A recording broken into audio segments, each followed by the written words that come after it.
धन्य घड़ी जब हो सत्संगा। सत्संग का एक बहुत बड़ा महत्व है। एक बात मैं कई बार बोल चुका हूँ कि महापुरुषों से जो ऊर्जा मिलती है वो तीन तरह से मिलती है। वो अध्यात्म ऊर्जा बड़ी जरूरी भी है। पहला, दर्शन सफा दीदारे नफा, दृष्टि से। दूसरा, सुनने से, उनके शब्द जागरूक होते हैं, उनकी वाणी अलग होती है। तीसरा, स्पर्श से, इसलिए पांव छूते हैं, नमस्कार करते हैं। जब ये संसाधन नहीं मिले तो उसके बाद फिर ध्यान से भी ताकत मिलती है। अब वेद भी कह रहे हैं ध्यान मूलम गुरु रूपम, पूजा मूलम गुरु पादकम, मंत्र मूलम गुरु वाक्यम, मोक्ष मूलम गुरु कृपा। आखिर ये ध्यान से क्या चीज होती है? आप विश्वास करें, ध्यान एक शरीर है, ध्यान एक बॉडी है। अभी तक दुनिया के जितने भी महापुरुष हुए सबने, और हमारे धर्मशास्त्रों ने भी ध्यान का एक महात्म दिया।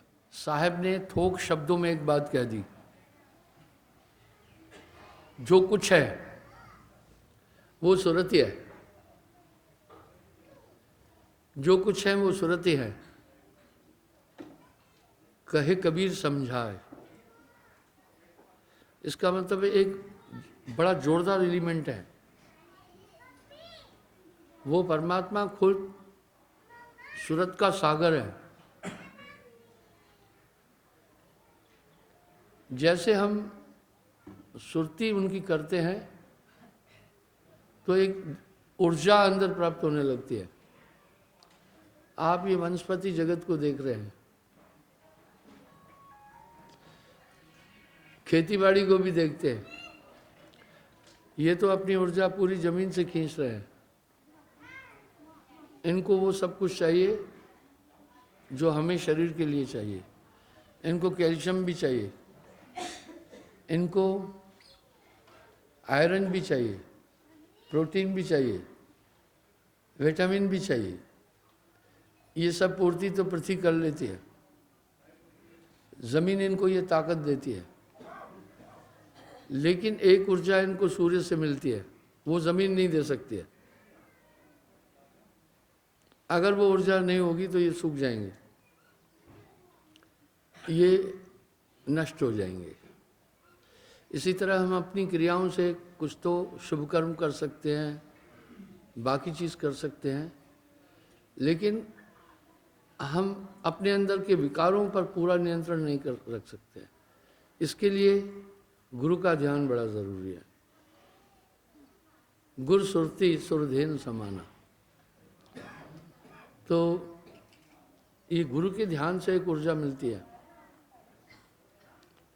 सुरधेन कहते देव गौ,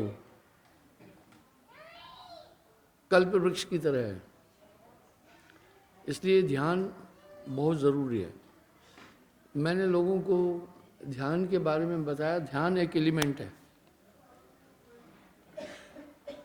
ध्यान एक एलिमेंट है। जैसे आप देखते हैं पानी एक एलिमेंट है, पृथ्वी एक एलिमेंट है, वायु एक एलिमेंट है, ध्यान एक एलिमेंट है। लेकिन वो एलिमेंट कैसा है? भौतिक नहीं है, पर है प्रगट पर दिसत नहीं। सदगुरु सैन सहारा है। वो एलिमेंट दिख नहीं रहा है पर है। इसलिए हमारी आत्मा परमात्मा का ही तद्रूप है। कितनी संज्ञाएं परमात्मा के लिए शास्त्रों में आई है। वो अगोचर है, अगम्य है, अनिर्वचनीय है, नित्य है और शब्दातीत है, व्योमातीत है, पर हैं। इसलिए यूं भी कहा गया परमात्म तत्व, परमात्म तत्व बोला गया।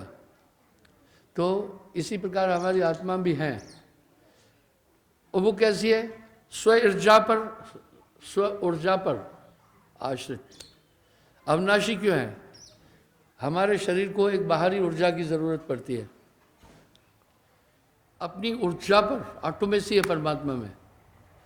अभी वैज्ञानिक लोग तो एक बात कह रहे हैं, 5 करोड़ साल बाद ये पूरी पृथ्वी नष्ट हो जाएगी,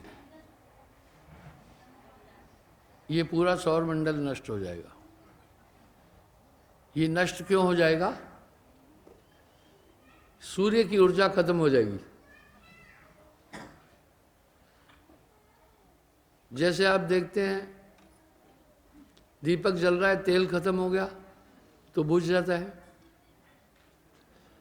आपके घर में सिलेंडर चूल्हे जल रहे हैं गैस के, जैसे वो जलते रहते हैं, जैसे गैस खत्म हो गई वो बुझ जाते हैं।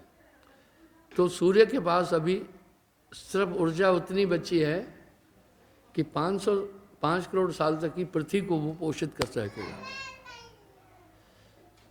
जब उसकी ऊर्जा खत्म हो जाएगी, पूरे नक्षत्र ग्रह ब्रह्मांड नाश हो जाएगा। लेकिन आत्मा की ऊर्जा कभी खत्म नहीं होने वाली है। क्या वो एलिमेंट है? इसलिए आत्मा को अविनाशी कहा। वो चीज है, एक ऐसा एलिमेंट है। इसकी पुष्टि तो धर्मशास्त्रों में भी हो रही है। ईश्वर अंश जीव अविनाशी। पहली बात तो कहा परमात्मा का अंश है ये, जैसे आपका बच्चा आपका अंश है, बस वैसे ही एक्शियंस आपके अंदर अरबों एक्शियंस है। आदमी के बीज में एक बार रति क्रिया जब करता है 2.5 करोड़ शुक्राणु निकलते हैं। 2.5 करोड़।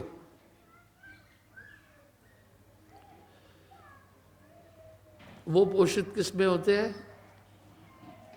वो बीज में ही रहकर बीज ही खाते हैं, बीज में ही पोषित होते हैं। जब किसी को संतान नहीं होती है तो डॉक्टर लोग नर नारी दोनों को चेकअप करते हैं, इसके शुक्राणु बन रहे हैं कि नहीं बन रहे हैं। शुक्राणु तो बीज में बनते हैं लेकिन वो मर जाते हैं जल्दी। एक देसी कहावत है, गया मर्द जब खाई खटाई, गई स्त्री जब खाई मिठाई। यानी हम जो खाते हैं उससे रक्त बनता है, रक्त से ही बीज बनता है। उसका अंश जो हम भोजन ले रहे हैं वो बीज में भी आता है। जो खटाई है उसमें एसिड होता है थोड़ा, इसलिए अधिक खटाई खाने के कारण पुरुष के बीज के शुक्राणु खत्म हो जाएंगे। स्पर्म।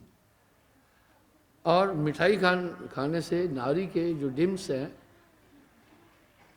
जो स्पर्म है, वो मर जाते हैं। इसलिए हमारे वेदों ने ये बात की। तो वो कहाँ रहते हैं?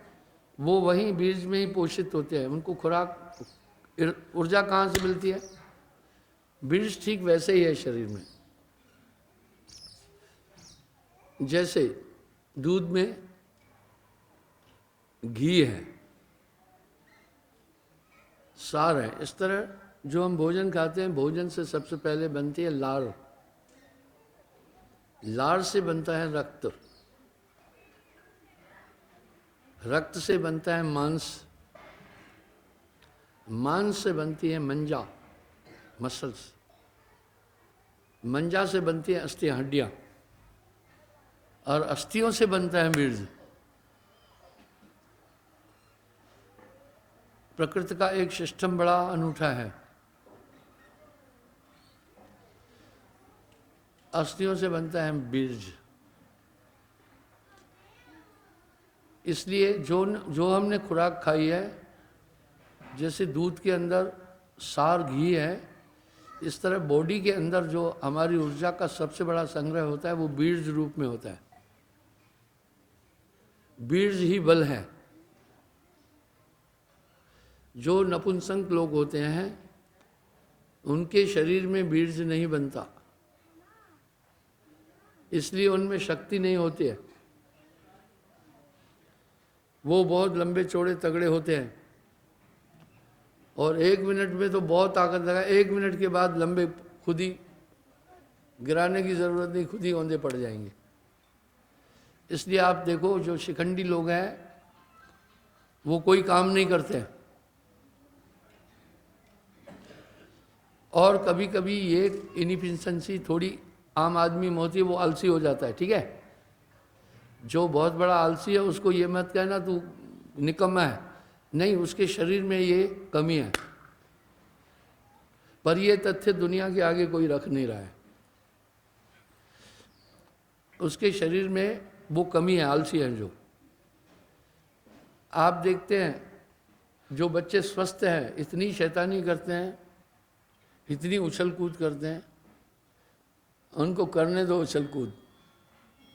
उनके शरीर में ऊर्जा का संग्रह हो रहा है, उनको प्रसन्न रहने दो, उनको शरारतें करने दो। ये उनके जीवन का एक हिस्सा है। बच्चा एक स्टेज आती है, वो भांडे तोड़ेगा, बर्तन तोड़ने में उसे बड़ा मजा आएगा। आप भी देखते हैं ना घर में, कभी कभी ये कभी टीवी के शीशा तोड़ देते हैं, कभी कुछ तोड़ देते हैं, कभी भांडा उठाकर धड़ाम से दे मारते हैं, फिर कभी कभी ये अड़ी करेंगे, ये स्टेज है उनकी।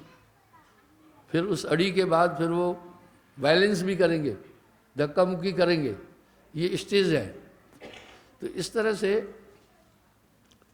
बंधुओं, अब वो जो आलसी है, ये नपुंसकता मनुष्य में कई प्रकार की होती है। जो बहुत बड़ा आलसपना है दर्शन लाल जी, वो एक नपुंसकता का हिस्सा है। यानी उसके अंदर बीज का सृजन नहीं हो रहा है, पर बहुत कम मात्रा में हो रहा है, इसलिए आलसी होगा। वो आलसी होगा, बिल्कुल आलसी होगा, कुछ भी काम करने का उसका दिल ही नहीं करेगा, उसके अंदर ऊर्जा नहीं है। बंधु, इस तरह हमारी आत्मा एक ऐसी ऊर्जावान शक्ति है जिसकी ऊर्जा कम नहीं होती है। ये ऊर्जा कभी भी कम नहीं होगी। इसलिए गोस्वामी जी कह रहे हैं अमर है, अविनाशी पहला, दूसरा चेतन, ये आत्मा चेतन है, तीसरा अमल, उसमें गंदगी है नहीं है, न विकार है, न मन है, न बुद्धि है, न चित्त है, न अहंकार है, सहज, छल कपट भी नहीं आत्मा में। बच्चों में देखो उतनी छल नहीं है। जैसे जैसे ये ब्रेन परिपक्व हो जाता है, शातिर होने लग जाते हैं, फिर झूठ बोलने लग जाते हैं, फिर बहानाबाजी करने लग जाते हैं। फिर वो एक स्टेज आएगी, वो उस स्टेज में बच्चे बहुत बहानाबाजी करेंगे, बातें बनाएंगे, इधर उधर की बातें करेंगे, आपको बेवकूफ़ बनाएंगे। छोटे बच्चे ऐसा करेंगे। तो आत्मा सहज है, क्योंकि अभी उनका ब्रेन अभी मैच्योर नहीं है, तो वो बिल्कुल भोले हैं, एकदम सहज है। जैसे जैसे थोड़ा सा ब्रेन का मैच्योर होने लगेगा, आप देखते हैं ना छोटे बच्चों का यह ताल्लुक कमज़ोर होता है। इसलिए प्राचीन काल में क्या करते थे, इस पर एक लेप देते थे, वैदिक लेप। एक्शन साहब पंजाब में भी देते हैं क्या बच्चे के, इस पर नहीं देते? तब ये हड्डी जल्दी मैच्योर होती है। पुराने ज़माने में ये सिस्टम था ना। खैर, इसमें जो बहुत बुजुर्ग होंगे उनको पता होगा। हाँ, खड़े हो जाओ। क्या करते थे? पक्का लेप लगाते थे। मैंने देखा, मुझे लगाया, मुझे तो नहीं पता है, मेरे भाइयों को लगाती थी माँ, वो मुझे पता है। और घुट्टी पिलाती थी उस समय में, तो वो घुट्टी, ये वैक्सीनेशन नहीं थे, तो वो देसी घुट्टी पिलाती थी। क्या बोलते हैं यहाँ इसको? घुट्टी, घुट्टी। तो बच्चा कड़वी होते नहीं पीता है, तो माँ क्या करती थी, घुटना अपना रखती थी, उसकी दोनों टांगें दबा देती थी, तो वो हाथ से उछलेगा, तो मुझे कहती थी इसके हाथ पकड़। फिर मैं उसके अपने छोटे भाई के दोनों हाथ पकड़ता था, फिर एक हाथ से वो उनका मुंह खोलती थी, फिर घुट्टी देती थी, तो वो बाहर फेंकता था घुट्टी, तो नाक बंद करती थी। आखिर मजबूर होकर उसको घुट्टी पीनी पड़ती। उस जमाने में वैक्सीनेशन वगैरह सिस्टम नहीं था। तो आत्मा सहज है, और पांचवा गुण क्या करे, आनंदमयी, ये उसकी नेचर है। फूल में खुशबू है। बैठिए। ये बाबा पूरा उम्र कितनी है बाबा? 69। हाँ 70 के आसपास। इनको पता है, बाद में वैक्सीनेशन निकले तो बाद में ये सिस्टम बंद कर दिया गया था। और यहाँ बच्चे का यूं यूं भी होता है, माताएं बहनें जानती है, होता है ना इस जगह पर यूं यूं, इसलिए उसको यहाँ चोट नहीं लगना चाहिए, पूरी गड़बड़ हो जाएगी। तो आत्मा की आनंदमयी भी है, इसकी नेचर है और परिपूर्ण है। आत्मा स्वावलंबी है, हमारा शरीर स्वावलंबी नहीं है। अगर इसको भोजन नहीं मिला तब भी खत्म हो जाएगा, इसको पानी नहीं मिला तब भी खत्म हो जाएगा, इसको श्वास नहीं मिली तो भी खत्म हो जाएगा। पर आत्मा स्वावलंबी है, उससे किसी का आलम्बन नहीं चाहिए, आत्मा को किसी की मदद चाहिए ही नहीं, वो अपनी ऊर्जा से स्थित है। तो इस तरह बंधुओं, वो आत्म तत्व शरीर में फंसा हुआ है। ये बड़ी यूनिक बात है, ये कोई किसी उपन्यास की कहानी नहीं है। हमें बिल्कुल भी सतर्क और सावधान होकर ये बात सोचनी होगी कि अगर हम सब बंधन में हैं, कह भी तो रहे ना बंधन में, हमें बंधनों को देखना है तो है ना, बंधन क्या क्या है, उससे निकलने की कोशिश भी तो करना है ना। लेकिन आदमी इन बंधनों को समझ नहीं पा रहा है। आत्मा बंधन में है। आपकी आत्मा न जाने कितनी बार कितने शरीर धारण कर चुकी है। जन्मना मरना बहुत बड़ा दुख है। 10 मास मात गर्भ में औंधे मुंह झूले, रे नर से दिन काहे भूले। तो बंधुओं, इस तरह आत्मा के कुछ तो मुक्ति का जतन कर ले, और सत्संग में इसकी महत्ता का पता चलता है। बच्चे को नहीं बताया पढ़ना लिखना कितना जरूरी है, उसके लिए पीड़ादायक है। और बच्चे तो कुछ स्कूल जाने के नाम से ही डरते हैं, रोते हैं, बड़ी देर तक रोते हैं, नहीं जाना है स्कूल। लेकिन माँ बाप उनको भेजते हैं, वो जानते हैं बिना पढ़े नर पशु समानु। इस तरह दुनियावी लोग मोक्ष की आकांक्षा नहीं करते हैं, वो केवल शरीर इसके सुख की कांक्षा करते हैं। लेकिन संत जन आकर के जगाते हैं, वो परमार्थी है, वो उसको महत्व बताते हैं। भक्ति स्वतंत्र सकल गुण खानी, बिन सत्संग न पावे है प्राणी। तो बस ये आत्मा के कल्याण के लिए थोड़ा सजग रहना है, चेतन रहना है। और धन भाग जगी रे मानुष देह मिली रे मिली, इस देह का कर्तव्य केवल खान है या पान है, यही समझ है मूर्खता, यही महाअज्ञान है। मुझे एक बात याद आ गई, साहब वाणी में कह रहे हैं, जब तब संयम साधना सब सुमरण के मान, कबीर जाने संत जन सुमरण सम को सुना है। एक बच्चा था, माँ बच्चे से बड़ी अटैचमेंट रखती है, क्योंकि बच्चों का भोलापन भी प्रिय लगता है। फिर माँ ने जन्म दिया है, वो तो उसके लिए कोई भी कष्ट उठा सकती है, कुछ भी कर सकती है। तो जो बच्चे हैं वो सहज है माँ के लिए। माँ बच्चे से बहुत गहरी अटैचमेंट रखती है। इस प्रकार संत जन भी है, वो देखते हैं, कह रहे हैं इस देह का कर्तव्य केवल खान है या पान है, यही समझ है मूर्खता, यही महाअज्ञान है। और बच्चों को आप कैसे टैकल करें? जब भी कोई सवाल पूछे बड़े प्यार से जवाब देना, उनको अभी कुछ पता नहीं है, वो पूछेंगे ये क्या है। आप उनको वैसे ही टैकल करो जितनी उनकी बुद्धि है। इसी प्रकार से महापुरुष लोग सत्संग में जीव के अंदर एक जिज्ञासा उत्पन्न करते हैं भक्ति की। तो वो जो बच्चा था कभी अपनी माँ को कहता, मम्मी आज मुझे दही खिलाना है। माँ बेचारी दही खिलाती थी। ऐसा तो आपके साथ भी होता होगा। कभी कहता था, मम्मी आज आइसक्रीम खाना है। माँ बेचारी आइसक्रीम बना देती थी। कभी कहता था, मम्मी मुझे बर्फ़ी खाना है। माँ बर्फ़ी बना देती थी। कभी कहता था, मम्मी मुझे मलाई खानी है। माँ मलाई बना देती थी। आप भी बच्चों को तो हमेशा खुश रखने की कोशिश करते होंगे। एक दिन उसके बाप ने कहा, अरे बेटे सुन, तू यार माँ को ऐसे क्यों परेशान करता रहता है, ये लगी रहती है, कभी तू खोआ खाता है, कभी आइसक्रीम खाता है, कभी तू बर्फ़ी खाता है, कभी क्या खाता है, ये बनाती है, समय लगता है। अरे इन सब की माँ है दूध, तू दूध पिया कर, इसी में सब कुछ है। इसी में बर्फ़ी है, इसी में घी है, इसी में मलाई है, इसी में सब कुछ है। तो साहब क्या करें, जब तक संयम साधना सब सुमरण के माँ है। बस सब कुछ सुमरण में सब कुछ आ जाएगा, आपकी एकाग्रता भी बनती जाएगी। वो ये सुमरण चलते फिरते भी करना। कबीर मन तो एक है, भावे जहाँ लगाए, भावे गुरु की भक्ति कर, भावे विषय कमाए।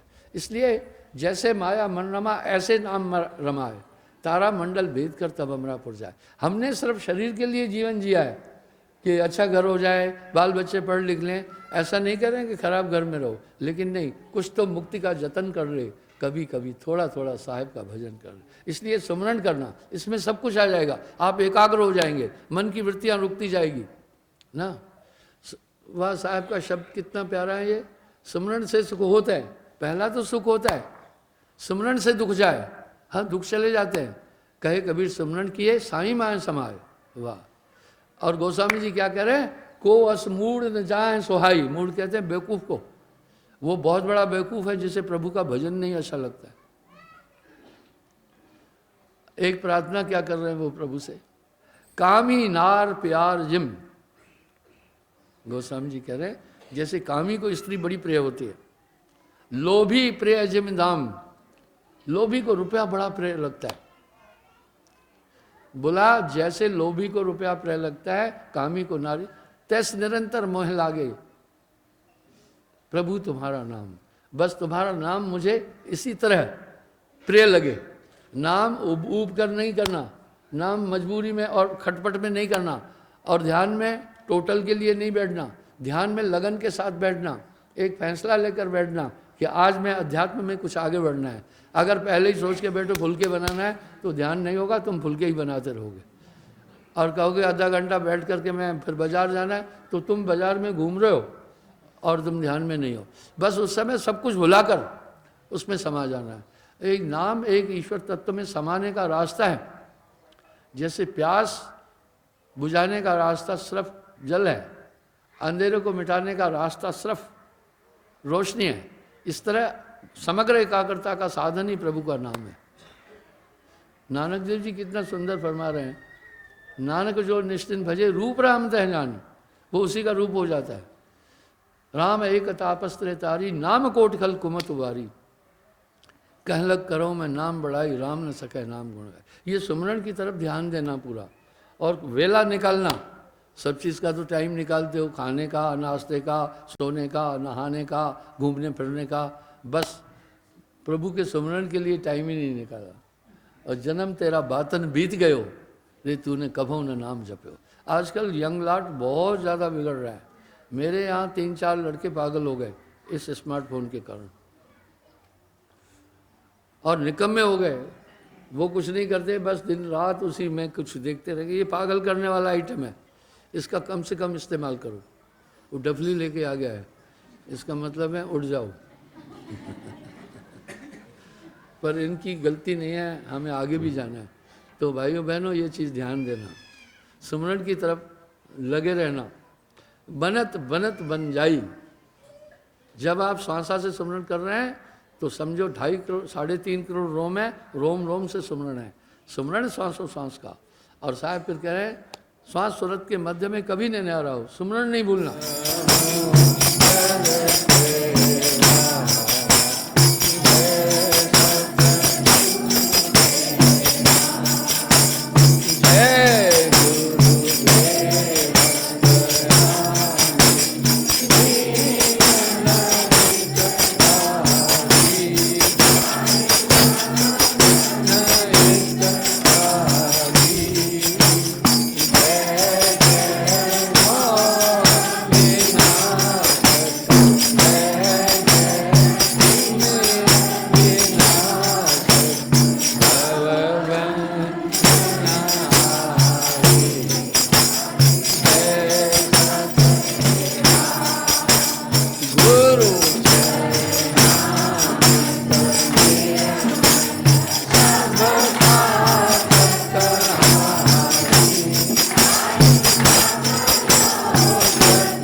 बोलिए सद्गुरुदेव की।